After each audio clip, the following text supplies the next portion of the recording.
আসসালামু আলাইকুম রহমতুল্লাহি ওবারাকাতু। সুপ্রিয় দর্শক, আজকে আমরা জানব ইসলামিক কাহিনী মুসা আলাইহিস সালাম এবং এক কসাইয়ের গল্প। একদা হজরত মুসা আলাইহিস সালাম আল্লাহর দরবারে দোয়া করলেন, হে আল্লাহ, বেহেশতে যে ব্যক্তি আমার বন্ধু হবেন আপনি আমাকে তার সঙ্গে সাক্ষাৎ করে দিন।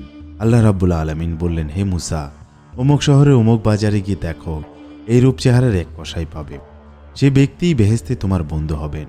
এই নির্দেশ পেয়ে হজরত মুসা আলাইহিস সালাম বাজারের উদ্দেশ্যে রওনা হলেন এবং যথাসময়ে নির্দিষ্ট স্থানে উপস্থিত হয়ে মাগরিবের নামাজের সময় পর্যন্ত দাঁড়িয়ে থেকে ওই কসার অবস্থা অবলোকন করলেন। তিনি দেখলেন ওই কসাই সন্ধ্যার সময় কিছু গোস্ত একটি ব্যাগের ভিতর নিয়ে বাড়ির দিকে রওনা হলেন। হজরত মুসা আলাইহিস সালাম ওই কসাইকে বললেন, ওহে, তুমি কি আমাকে তোমার বাড়িতে মেহমান হিসেবে নিতে পারো? তিনি বললেন, হ্যাঁ। অতঃপর তিনি তার সঙ্গে তার বাড়িতে গেলেন।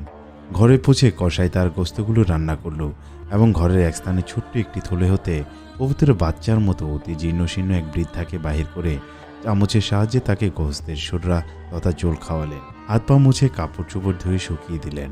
সে বৃদ্ধা অন্য কেউ নন, তিনি হলেন তার মা। বৃদ্ধা মা ঠোঁট নেড়ে অস্পষ্ট স্বরে কি যেন বললেন। তারপর আবার বৃদ্ধা মাকে থলের মধ্যে রেখে একটি প্যারেকের সাথে ঝুলিয়ে দিলেন। হজরত মুসা আলাইহিস সালাম লোকটিকে জিজ্ঞাসা করলেন, বৃদ্ধা ঠোঁট নেড়ে কি যেন বললেন, তুমি কি তা বুঝতে পেরেছ? তিনি বললেন, বৃদ্ধা তথা আমার মা এ বলে দোয়া করলেন যে, হে আল্লাহ, তুমি আমার পুত্রকে বেহেশতের মুসা নবীর সঙ্গে করো। হজরত মুসা আলাইহিস সালাম বললেন, এ বিষয়ে তাৎপর্য তো আমি কিছুই বুঝলাম না। তিনি বললেন, ইনি আমার জননী।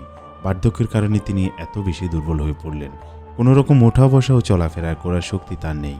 সুতরাং আমি এভাবে তার খেদমত করি এবং তাকে খাওয়াই ও পড়াই। এসব শুনে হজরত মুসা আলাইহিস সালাম নিজেই নিজের পরিচয় বর্ণনা করলেন। বললেন, ধন্যবাদ তোমাকে, আমি মুসা আলাইহিস সালাম, আর তুমিই আমার বেহেশতে আমার সঙ্গী হবে।